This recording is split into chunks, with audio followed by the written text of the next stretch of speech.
BBC বাংলার অধিবেশন প্রবাহতে আপনাদের স্বাগত। আজ আপনাদের সাথে লন্ডন স্টুডিও থেকে আছি মানসী বড়ুয়া, আর ঢাকায় আমার সাথে থাকছেন আকবর হোসেন।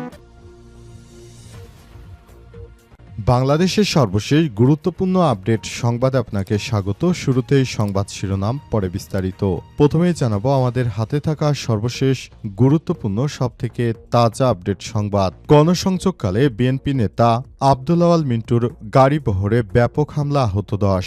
ফেনীর দাগনভূঞা বিএনপির ভাইস চেয়ারম্যান ও ফেনী 3 আসনে বিএনপির মনোনীত প্রার্থী আব্দুল আওয়াল মিন্টুর গাড়িবহরে হামলার ঘটনা ঘটেছে আজ উপজেলার সিলোনিয়া এবং বেকের বাজার গণসংযোগ করে তুলাতুলি বাজারে গণসংযোগ করতে যাওয়ার সময় পৌরসভার 0 পয়েন্টে এই ঘটনা ঘটে।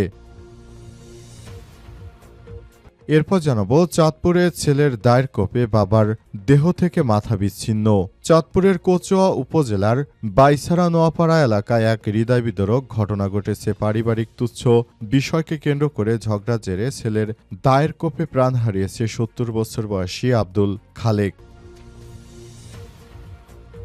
এদিকে রাজধানীতে দুদকের ভবনের সামনে ককটেল বিস্ফোরণ। রাজধানীর সেগুনবাগিচায় দুর্নীতি দমন কমিশন বা দুদকের প্রধান কার্যালয়ের সামনে ককটেল বিস্ফোরণের ঘটনা ঘটিয়েছে দুর্বৃত্তরা। মোটরসাইকেলে এসে ককটেল বিস্ফোরণ ঘটিয়ে পালিয়ে যায় দুর্বৃত্তরা। আজ ককটেল বিস্ফোরণের এই ঘটনা ঘটে বিষয়টি নিশ্চিত করেন রমনা থানার ভারপ্রাপ্ত কর্মকর্তা ওসি গোলাম ফারুক। জানাবো ব্রাহ্মণবাড়িয়ায় দুই পক্ষের মধ্যে ব্যাপক সংঘর্ষ, গুলিবিদ্ধ 3। ব্রাহ্মণবাড়িয়ার আধিপত্য বিস্তারকে কেন্দ্র করে বিএনপির দুই পক্ষের হামলায় 3 জন গুলিবিদ্ধ হয়েছে। সন্ধ্যায় শহরের কান্দিপাড়া মোড় এলাকায় এই ঘটনা ঘটে। আহতরা হলেন কান্দিপাড়া এলাকার নাজমুল আহমেদ টুটুল 36, শিয়াব 30 ও সাজু মিয়া। আহতদের মধ্যে টুটুল ও শিয়াব জেলা সদর হাসপাতালে চিকিৎসাধীন রয়েছে। এবং সর্বশেষ জানাবো এমপি হলে সরকারি সুবিধা নেব না বললেন শিশির মনির। সুনামগঞ্জ 2 আসনে জামাত ইসলামের মনোনীত সংসদ সদস্য বা প্রার্থী সিনিয়র অ্যাডভোকেট মোহাম্মদ শিশির মনির বলেছেন তিনি নির্বাচিত হতে পারলে কোনো ধরনের সরকারি সুযোগ সুবিধা নেবেন না। সামাজিক যোগাযোগ মাধ্যমে সংক্রান্ত একটি ঘোষণা দিয়েছেন এই আইনজীবী। শিশির মনির বলেন, আমি আমার আসনে সবাইকে আশ্বস্ত করতে চাই, আমি যদি নির্বাচিত হতে পারি, আপনারা যদি আমাকে ভোটের মাধ্যমে নির্বাচিত করেন, আমি কোনরূপ সরকারি সুযোগ সুবিধা নিব না। আমি সবকিছু আপনাদের জন্যই করব। আমি আপনাদের একজন সেবক হয়ে কাজ করতে চাই বলে জানিয়েছেন এই সুপ্রিম কোর্টের আইনজীবী। প্রিয় দর্শক, এতক্ষণ শুনছিলেন সংবাদ শিরোনাম, এবারে বিস্তারিত। তবে তার আগে বন্ধুরা অনুরোধ থাকবে এই সংবাদটিতে একটি লাইক দিন। এই চ্যানেল আপনি নতুন হয়ে থাকলে আমাদের সংবাদটি দেখতে দেখতে চ্যানেলটি সাবস্ক্রাইব করে রাখুন। কমেন্ট করে বন্ধুরা আপনার মূল্যবান মতামত জানিয়ে দিন আপনি বিশ্বের কোন দেশ থেকে বা বাংলাদেশের কোন স্থান থেকে আমাদের সংবাদটি দেখছেন এবং শুনছেন। আর বন্ধুরা সংবাদটি আপনার সোশ্যাল মিডিয়া ফেসবুকে শেয়ার করে বন্ধুদেরও দেখার সুযোগ করে দিন।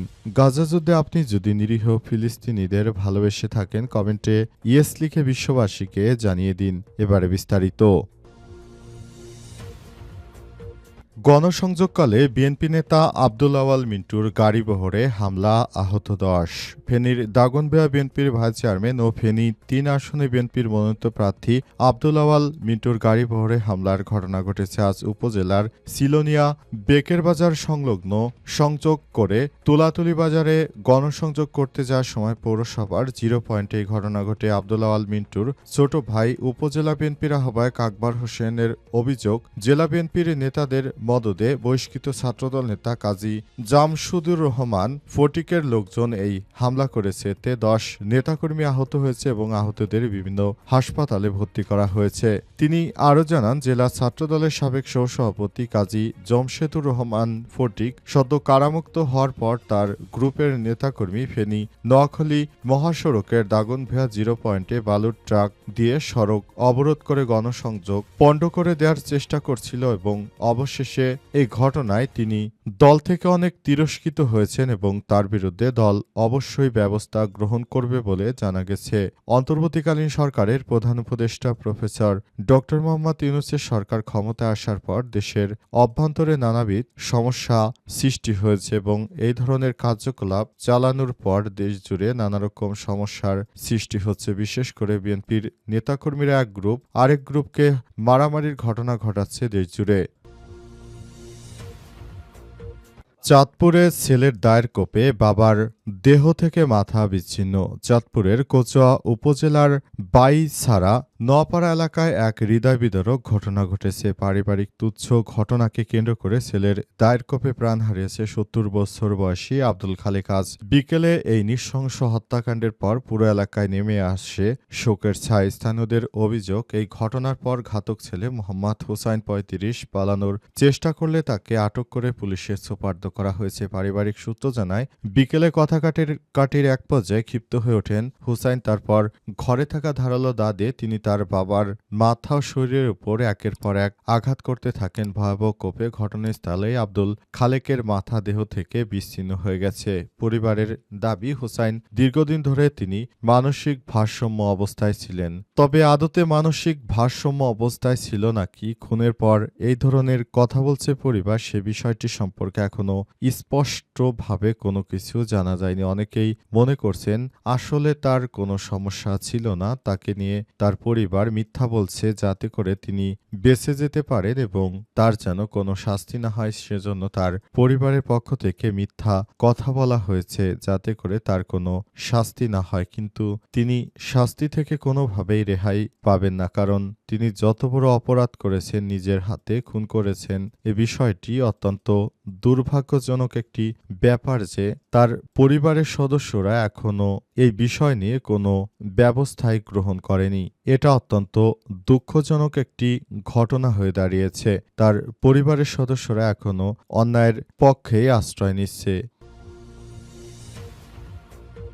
রাজধানীতে দুদকের ভবনের সামনে ককটেল বিস্ফোরণ। রাজধানীর সেগুনবাগিচায় দুর্নীতি দমন কমিশন দুদকের প্রধান কার্যালয়ের সামনে ককটেল বিস্ফোরণের ঘটনা ঘটেছে। আজ মোটরসাইকেলে এসে ককটেল বিস্ফোরণের ঘটনা ঘটায় দুষ্কৃতকারীরা। এরপরই পুরো এলাকা জুড়ে থমথমে অবস্থা বিরাজ করছে। অনেকেই বলছেন এই ধরনের ঘটনা অনাকাঙ্ক্ষিত।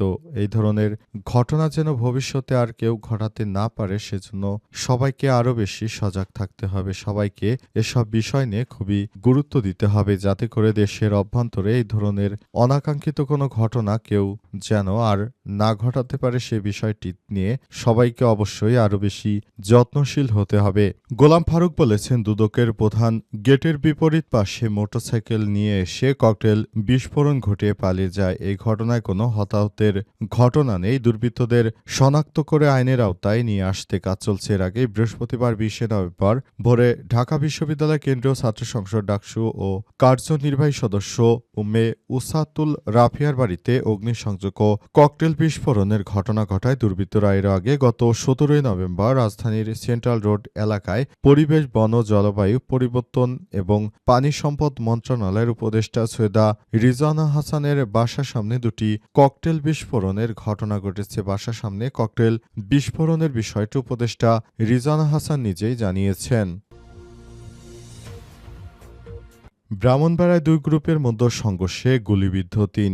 ব্রাহ্মণবাড়ায় আধিপত্য বিস্তারকে কেন্দ্র করে প্রতিপক্ষের হামলায় ৩ জন গুলিবিদ্ধ হয়েছে। আজ শহরের কান্দিপাড়া মোড় এলাকায় এই ঘটনা ঘটে। আহতরা হলেন কান্দিপাড়া এলাকার নাজবুল আহমেদ টুটুল ৩৬, শেয়াব ৩০ ও সাজু মিয়া এবং আহতদের মধ্যে টুটুল ও শেয়াব জেলার সদর হাসপাতালে চিকিৎসাধীন রয়েছে। সদর মডেল থানার ভারপ্রাপ্ত কর্মকর্তা মোহাম্মদ আজহারুল ইসলাম জানান, আধিপত্য বিস্তার নিয়ে কান্দিপাড়া এলাকায় লায়ন শাকিল গ্রুপ ও জেলা স্বেচ্ছাসেবক দলের আহ্বায়ক দেলোয়ার হোসেন দিলীপ গ্রুপের মধ্যে বিরোধ চলছে। এই বিরোধের জের ধরে মূলত এই ধরনের অনাকাঙ্ক্ষিত ঘটনা ঘটেছে এবং এই অনাকাঙ্ক্ষিত ঘটনা ঘটার ফলে পুরো এলাকায় থমথমে অবস্থা বিরাজ করছে।